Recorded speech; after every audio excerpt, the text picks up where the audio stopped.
Welcome back to Gems Podcast. I'm your host, Genesis Amaris Kemp, and with me today is Sandy Phillips Kirkham.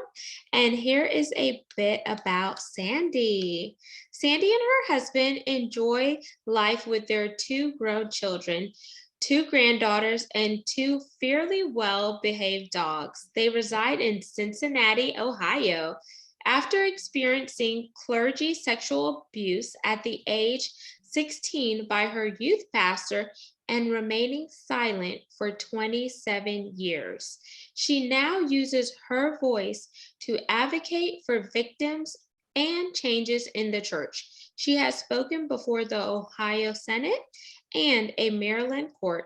She serves on the board of COCA Council on Child Abuse, is a spokesperson for the Hope of Survivors Ministry, and she tells her story in her book, Let Me Pray Upon You. And without further ado, please welcome Sandy Kirkham to Gems Podcast. Hello, it's good to be here. Likewise, Sandy, it's just such an honor to get to unpack your story and just seeing you having to find your voice, and now you found it, and now you're advocating. So you're taking that pain and that anger that you went through and you're using it for the good of yourself and others so they don't have to be silenced for that long.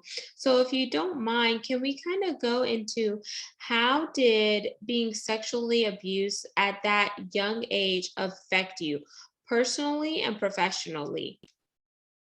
Well, for 27 years, as you said, I remained silent because I had felt guilt and shame for something I thought that I had done. I thought that I had helped and participated in this relationship when in fact that wasn't the case. So I never saw it as abuse. I simply thought that I'd had an affair with a married man. And so having had someone sexually violate you who is supposedly a man of God and within the church walls certainly impacted my life in the long term spiritually. I talk about that in the book called Chapter Spiritual Wounds.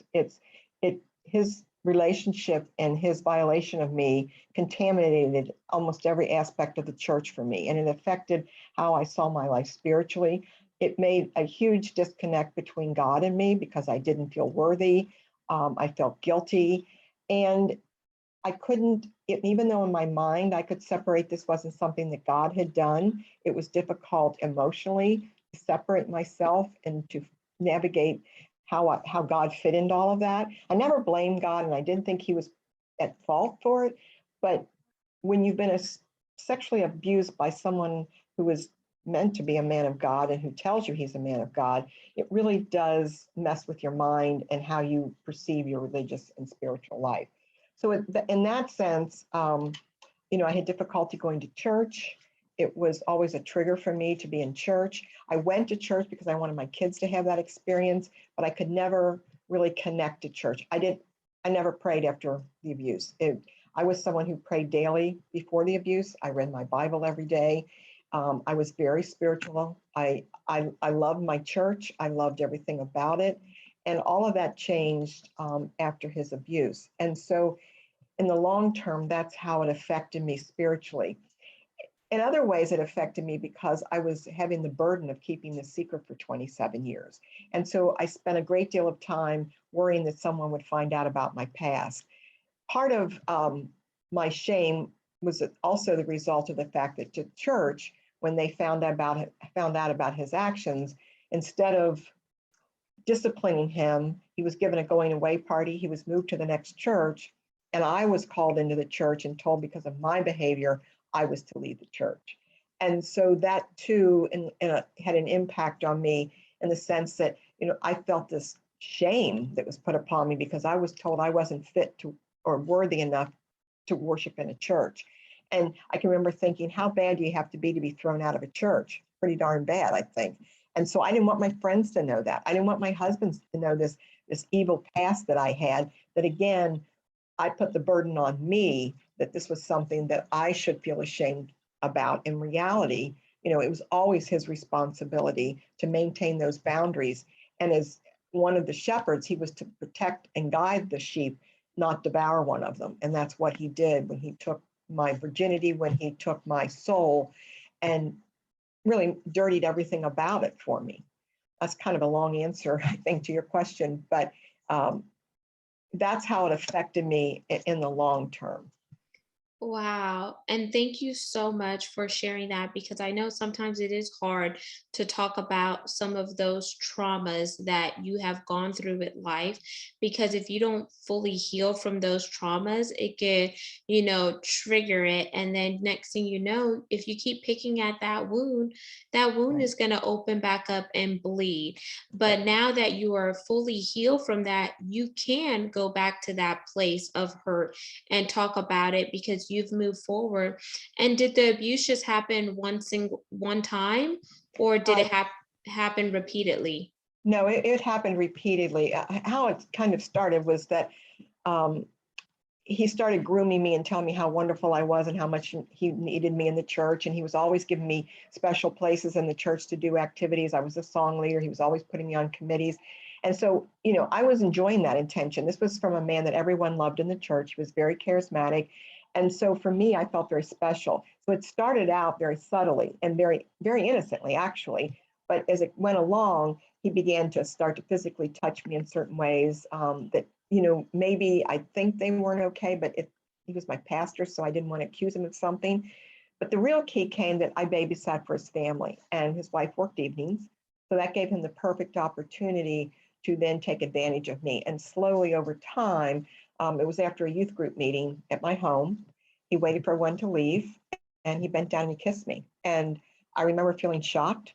I kept thinking, I think he just kissed me, but this is my pastor. He wouldn't be doing anything he shouldn't be doing. And it was kind of this quick, innocent kiss. And I kind of just brushed it off, because was he really the only way I knew how to deal with it? I just thought, well, this is just something I should just, ignore, because it means nothing. But as the year went on, he would gradually, begin, the kissing intensified, the hugs were longer. He was beginning to create a dependency upon him for me. I really needed the attention. My parents were divorced. I didn't see my dad very much. And so he was filling that role, or at least pretending to fill that role. He tapped into my vulnerabilities, and then he took advantage of those. So took about a year. And one night I was at his home babysitting, and he just pushed me on the floor and started undressing me. And I describe in the book how he began to take me up to the steps to his bedroom, and I felt frozen. And I remember thinking he's going to stop, and of course he didn't. And once he had sex with me, that really crossed the boundary, and I knew that was wrong. But I didn't know how to get out of it. He kept reassuring me this was okay, that we were married in God's eyes. I had lost my virginity to him, so therefore I belonged to him. And at 16, 17, this is, I'm trying to process all this. And I did look up to him, and I did trust him. So I was going back and forth between, what do I do about this? And maybe I should be, committed to him. So to answer your question, in the long run, the abuse lasted for 5 years. It went on until I was 21 years old.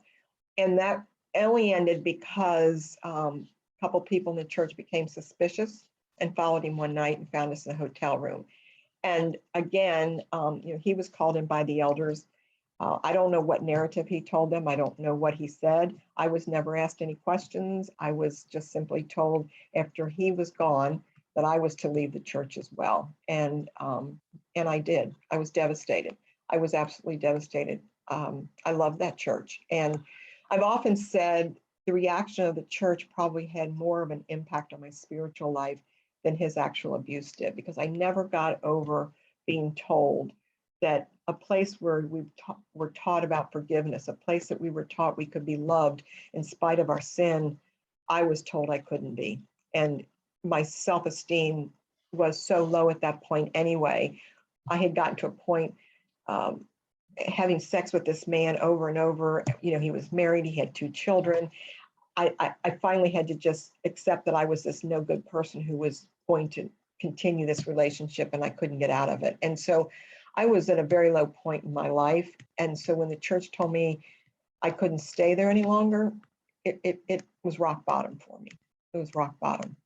Wow, and thank you so much for just opening up. And the reason why I wanted to go a little bit deeper there, Sandy, was because there are women in the church who are being abused currently Hmm. by someone of the pastoral staff, and they don't feel like they have a safe place to talk about it because they don't want to be judged, or if they go to quote unquote maybe that man's wife, then she may put the blame on that Hmm. woman, or let's flip it here because it could happen to a young boy too. Absolutely. If he goes to somebody else and says it, then he can be judged. And the church is more than the four walls. It's supposed to be a place where you go there as your safe haven and your protection, and they teach you all of these principles. But then whenever something like this happens, it makes people question their spirituality, like you mentioned. It makes them question religion as a whole, no Hmm. matter what church they're in. And then some people just go from being a believer to an atheist because they are so broken, Hmm. bruised, and wounded from the trauma of going through something. They feel like if a God is so sovereign and he says that he loves me and he is a hedge of protection, why would he allow this to Right. happen to me? Right. But there is wait, go ahead, Well, Sandy. I wanted to touch on one point before we get too far down the road when we talk about why people, are silent and they won't come forward. You have to remember that our abusers pound into our heads over and over and over again. No one's going to believe you if you tell anyone. And if you do tell someone, you're going to be in trouble. And we don't know what that trouble is, but our abusers are so good at gaslighting us and reminding us that we're going to get in trouble and that no one's going to believe us. And in fact, I can remember thinking, why would anyone believe me? I can't believe this is happening to me either. And I was afraid, I was afraid to tell anyone. I shouldn't have been, in the sense that there were people around me who did support me afterwards that I could have told. But I tell people, just because you can see a way out doesn't mean there is a way out. And our abusers are so good at controlling us that we lose sight of the fact that we have a voice to be able to tell someone. And so, and then the other thing is, there's two other aspects to that. If I were to tell anyone, I felt like I would be telling on myself as well, because I would have to be admitting this was something I was doing as well. And keep in mind, our abusers keep us in this limbo of treating us badly on one hand, but treating us wonderful on the other hand, so that they can keep us under their control. And there's a victims have a need to kind of protect their abusers in some sense, because they don't want to get them in trouble either. Um, Susan Forward talks about the acronym FOG, F-O-G. Victims remain silent out of FOG: fear, obligation, and guilt. And those three aspects keep victims silent. Out of fear, they feel obligated to their abuser, and they feel guilty. Wow, and thank you so much for sharing that because I had no idea that there was an acronym. So FOG, Mhm. fear, Obligation, obligation, guilt. guilt. Wow, Mhm. and all of those things that plays into the victim's vulnerability. Correct. Wow, and thank you for bringing that to the forefront because it is important to talk about it in that context. And let's talk about silence, because you were silent for 27 years, and Mhm. part of that had to do with the fog that you just mentioned. But Mhm. then over time you found your voice, which Mhm. was your inner strength, and you became who you are now. But it wasn't easy. So was there a period where you went through therapy so you could kind of unpack some of those keys so you could reopen those locked doors? I didn't go to therapy, although I would highly suggest it. I had a friend who was a counselor, and then I had two other friends who were very spiritual and very active in their church. And between the three of them, they really acted as my therapist. But I never saw anyone professionally. But I certainly think victims seeking professional help is certainly something that they should consider if they can. Um, for me, I was going to go to my grave with this secret. I had no intentions of ever talking about this. It wasn't, and victims will tell you this. It's not like we're waiting till our kids are grown, or we're going to wait until we feel settled, or we wait until we feel this or that. We, most of the time, are going to keep this secret no matter what.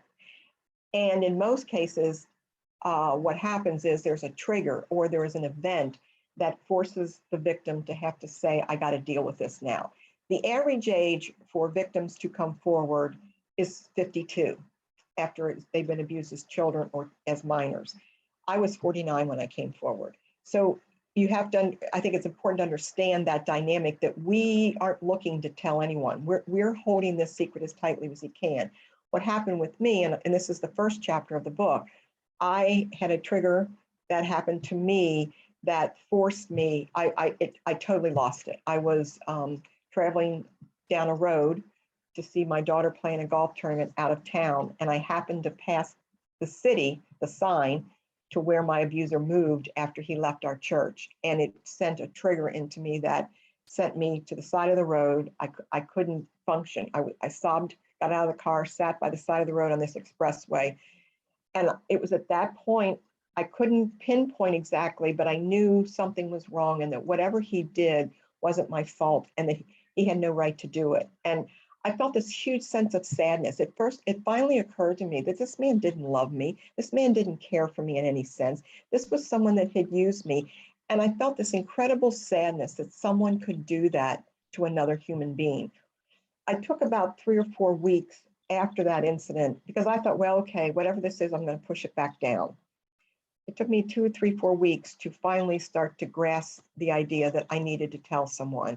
So I told my best friend, and that began to open the door, but it's not like you unlock the door and it just blows wide open and everything comes out. It's piece by piece because, the trust factor isn't quite there. I wasn't sure how my story would be received.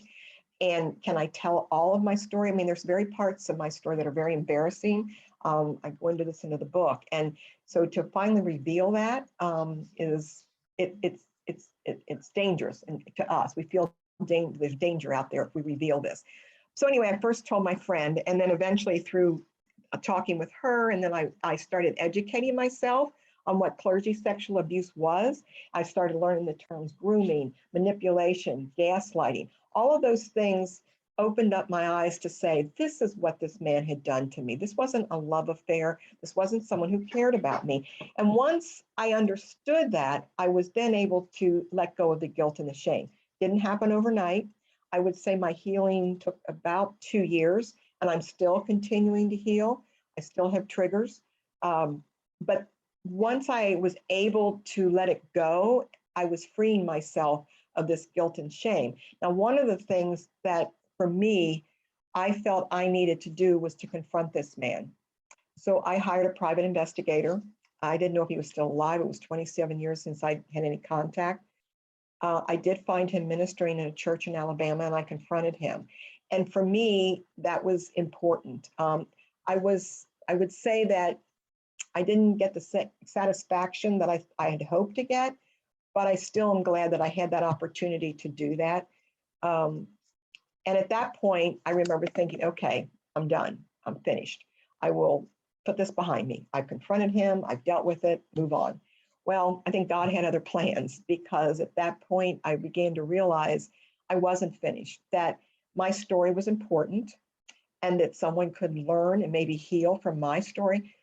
Because one of the things that I kept thinking about was, what if I'd heard someone's story or experience when I was going through my own abuse? Maybe it would have given me the courage to speak up. Maybe I would have realized I wasn't alone, because almost all victims will say, I thought I was the only one this was happening to, or I knew this happened, but not the way it's happening to me. And so to have been able to have heard someone else's story at the time would have been powerful for me. And so I felt I had this obligation to talk about my experience and perhaps in some way touch another victim and give them hope and healing. Mm. And I'm so proud that you were able to confront him, because I was going to ask you as you were talking the forgiveness piece, because people forget about forgiveness, and forgiveness is not necessarily for the other person, but it's for you to let go so you Right. could be free in order for you to move on, because things that are hid and cover up don't get healed. And over time, it starts to eat away at Right. you internally. And before you know it, something is going to happen that sends you on a downward spiral because that trigger exasperated. Right. And then you're like, oh my gosh, what happened? But what happened was that you never took time to pull back, reflect, and go through the healing process so you could be whole and complete. And what I tell people is think about the potter's wheel. The potter's wheel still works. If something is imperfected, what do? They get it, they smash it down, put it back on the potter's wheel, and start molding it again. And Mhm. that's how we are as individual. We're moldable, but until we get to the point where we will allow God to work in and through us, and we will allow ourselves to step outside of that hurt and pain so we could get back on our road to recovery, then we're going to keep replaying and repeating Right. the trauma. So, so let me say some things about forgiveness. One, I think it's important, no victim should ever be told they should forgive. And oftentimes the church is very quick to say, well, God forgives for our sins and you should forgive him. And so I think it's important to allow victims to take that time to have the healing and the understanding and some of the anger that they need to feel in the beginning before someone is said to them, you need to forgive. So I think it's important that we don't push victims toward forgiveness. I think it's also important that people understand what forgiveness does mean. As you said, I call it unburdening ourselves from our abusers. It's unburdening ourselves from the past. And it doesn't mean that there aren't consequences. Sometimes people misinterpret that we forgive this person, so therefore we're going to allow them to continue and go on without any consequences. There are consequences to all behaviors. It doesn't also, forgiveness does not mean that we remain silent. Churches often are very apt to say, well, you said you'd forgive him, so why do you keep talking about it? I've been told that more than once. Silence is not about, I need to forgive, so I can't talk about my experience and what I went through. It is about unburdening yourself. And what I finally came to understand was all the hurt and the anger that I was carrying around wasn't, as you said, hurting me. It was hurting him. It was hurting me because I couldn't live the life I was meant to live because I was living in this anger. And I can remember waking up one day and I just was thinking about him and I thought, I'm just so angry at this man and I'm so angry at what he took from me. And I thought, I'm going to ruin my entire day because I'm thinking of this man. And do you think he's waking up in the morning thinking about me? No, he's going about his day. He doesn't give me a second thought. I was allowing him to still be a part of my life. I didn't want him in my life anymore. But as long as I kept reminding myself of the anger, I was reminding myself of him. And this didn't happen overnight. And I certainly took steps backwards. That doesn't say there aren't days when I think about it and I have a moment of anger because I have a right to be angry for what this man took from me and what he did to me. A justifiable anger is okay. But I couldn't let that dominate my life. And you were so right to say that it only hurts the victim. It's like the analogy I've seen is that it's like drinking acid or poison and expecting the other person to die. It's no good for anyone. And whether you want to use the word forgiveness, because that can be a trigger, you just say, I'm going to let go of it and unburden myself from this man. And I hope that can happen for most victims because your healing doesn't necessarily mean you can't heal if you don't forgive, but it makes it more difficult.